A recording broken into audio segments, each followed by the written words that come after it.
దేశానికే అన్నం పెట్టే రైతన్నా, నీ విలువే తెలిసి న్యాయం జరిగేదెప్పుడన్నా? ఓ మట్టినే నమ్ముకున్న నిన్ను మట్టిలో కలిపేస్తున్నారు.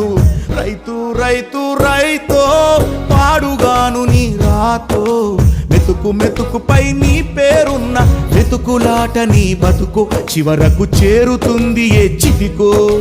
నువ్వు పండించే ధాన్యమే దేవుని గుళ్ళో ప్రసాదం, ఆ దేవునికి ఎందుకు తెలియదు మరి నీ ఇంట్లో నీ విషాదం?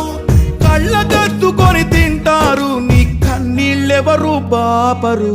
రైతు రైతు రైతో పాడుగాను నీ రాతో, మెతుకు మెతుకుపై నీ చెమటున్న వెతుకులాట నీ బతుకు చివరకు చేరుతుంది చితికో.